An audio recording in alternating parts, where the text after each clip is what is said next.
ಆಜಿ ಮಸಾಲ. ಎಂತ ಅಡಿಗೆಯ ರುಚಿಯಾಗೋ ರಹಸ್ಯವು 20 ರೂಪಾಯಿ. ಇನ್ನು ಬೆಳಗಾವಿ ರೈತರ ಹೋರಾಟಕ್ಕೆ ಕಣ್ಣೀರಿಗೆ ಅಧಿಕಾರಿಗಳು ಕರಗ್ತಾ ಇಲ್ಲ. ಉಪವಾಸ ಕೂತರೂ ಕೂಡ ಕ್ಯಾರೆ ಅಂತಿಲ್ಲ, ಕಚೇರಿಗೆ ಬರ್ತಾನೆ ಇಲ್ಲ.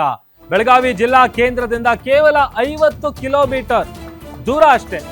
ಆದ್ರೂ ಸ್ಥಳಕ್ಕೆ ಬಂದು ರೈತರ ಅಹವಾಲನ್ನ ಜಿಲ್ಲಾಧಿಕಾರಿಗಳು ಸ್ವೀಕರಿಸಿಲ್ಲ. ಏನ್ ಸಮಸ್ಯೆ, ಏನಾಗ್ತಾ ಇದೆ, ಯಾರು ಕೂಡ ಬರ್ತಾ ಇಲ್ಲ.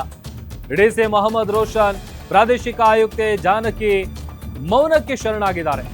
ಅಧಿಕಾರಿಗಳ ಮೌನ ಧೋರಣೆಗೆ ನೊಂದಿರುವಂತ ರೈತರು ಬಹಳ ಆಕ್ರೋಶ ಹೊರಹಾಕ್ತಾ ಇದ್ದಾರೆ. ರಾಜಕಾರಣಿಗಳಿಗೆ ಭಯ ಬಿದ್ದಿದಾರ ಬೆಳಗಾವಿಯ ಅಧಿಕಾರಿಗಳು ಗೊತ್ತಿಲ್ಲ. ಕರ್ತವ್ಯ ಮರೆತು ರಾಜಕಾರಣಿಗಳ ಸೇವೆಯನ್ನ ಮಾಡ್ತಿದಾರ ಅಧಿಕಾರಿಗಳು. ಬೆಳಗಾವಿ ಅಧಿಕಾರಿಗಳೇ, ರೈತರು ಬೆಳೆದ ಬೆಳೆನೆ ನೀವು ತಿಂತಾ ಇರೋದು, ಅದು ನಿಮ್ ತಲೆಯಲ್ಲಿರಬೇಕು. ರೈತರಿಗೆ ನ್ಯಾಯ ಸಿಗದೆ ಹೋದ್ರೆ ನಿಮಗೂ ಮುಂದೆ ಆಹಾರ ಸಿಗೋದಿಲ್ಲ. ನಿಮ್ಮ ನಿರ್ಲಕ್ಷ್ಯ, ಭ್ರಷ್ಟಾಚಾರದಿಂದಲೇ ಹಳ್ಳ ಹಿಡಿದಿದೆ ಕೊಟಬಾಗಿ ಏತ ನೀರಾವರಿ ಯೋಜನೆ. ನಿಮ್ಮಿಂದಲೇ ಈ ವಿಚಾರ ಏನಿದೆ, ರೈತರು ಮಾಡ್ತಾ ಇರುವಂತ ಹೋರಾಟ ಇದೆಯಲ್ಲ, ಇಷ್ಟೆಲ್ಲ ಸಮಸ್ಯೆಗಳಾಗ್ತಾ ಇದೆ ಅಂತೇಳಿ ಪದೇ ಪದೇ ಹೋರಾಟಗಳು ಮಾಡ್ತಾ ಇದ್ರು ಕೂಡ ನಿಮ್ಮ ಕಿವಿ ಕೇಳಿಸ್ತಿಲ್ಲ, ಕಣ್ಣು ಕಾಣಿಸ್ತಾ ಇಲ್ಲ. ಯಾಕೆ ಅರ್ಥ ಆಗ್ತಿಲ್ಲ. ಏತ ನೀರಾವರಿ ಅಹೋರಾತ್ರಿ ಧರಣಿಯು ಇವತ್ತು 18ನೇ ದಿನಕ್ಕೆ ಪಾದಾರ್ಪಣೆಗೊಂಡಿದ್ದು, ಇಲ್ಲಿಯವರೆಗೆ ಯಾವುದೇ ಅಧಿಕಾರಿಗಳು ಸರಿಯಾಗಿ ಸ್ಪಂದಿಸ್ತಾ ಇರುವುದಿಲ್ಲ.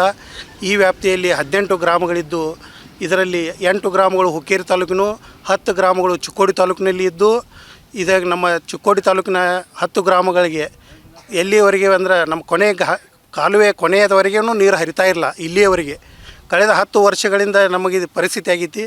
ಲಿಫ್ಟ್ ಯಾವಾಗ 2007ರಾಗ ಪ್ರಾರಂಭಗೊಂಡಿತ್ತು, ಅವಾಗ ಒಂದು 2-3 ವರ್ಷ ಅಷ್ಟು ಹರಿತು. ಅದರ ನಂತರ ಸಮಸ್ಯೆ ಆದ ಇಲ್ಲಿವರೆಗೂ ಅದು ಕೊನೆಯ ಭಾಗವರೆಗೆ ಹರಿತಾ ಇರಲಿಲ್ಲ. ಈಗಾದರೂ ಹರಿತಾ ಇಲ್ಲ, ಟೈಲೆಂಡ್ವರೆಗೆ ನೀರೇ ಬರ್ತಾ ಇಲ್ಲ. ಕಾರಣ ಅಂದ್ರೆ ಮೇನ್ ಅಂದ್ರೆ ಅಧಿಕಾರಿಗಳ ನಿರ್ಲಕ್ಷ್ಯ ಐತಿ. ನಮಗೆ ಯಾವಾಗ ಲಿಫ್ಟ್ ಪ್ರಾರಂಭ ಆಗ್ತೈತಿ ಆ ಟೈಮ್ದಾಗ ಇವರು ಮೋಟ್ರುಗಳು ಇರೋಂಗಿಲ್ಲ, ಅವಾಗ ರಿಪೇರಿ ಕಳ್ಸೋಕೆ ಶುರು ಮಾಡ್ತಾರೆ ಇವ್ರು. ಈಗಾದರೂ 4 ಮೋಟ್ರುಗಳು ರಿಪೇರಿಗೆ ಆಗಬೇಕಾಗೈತಿ, ತ್ವರಿತವಾಗಿ ಆಗಬೇಕು. ನಂತರ ಈ ಕಾಲುವೆ ಮ್ಯಾಗ ಇಲ್ಲಿಗಲ್ ಆಗಿ ಕಾನೂನು ಬಾಹಿರವಾಗಿ ಜಲಮೂಲಗಳನ್ನು ರೈತರು ನಿರ್ಮಾಣ ಮಾಡ್ಕೊಂಡರು, ಅವನ್ನೆಲ್ಲ ತೆರವು ಮಾಡಬೇಕು. ಈ ಕಾಮಗಾರಿ ಈಗಾಗಲೇ ಮಾನ್ಯ ಅಧಿಕಾರಿಗಳು ನಾವು ಸ್ಟ್ರೈಕ್ ಕೂತ ನಂತರ ಕೆಲವಷ್ಟು ಒಂದು 30-40% ತೆರವು ಮಾಡಿದರು. ಇನ್ನು ಉಳಿದನ್ನು ಅವ್ರು ತೆರವು ಮಾಡ್ತಾಯಿಲ್ಲ. ಮಾನ್ಯ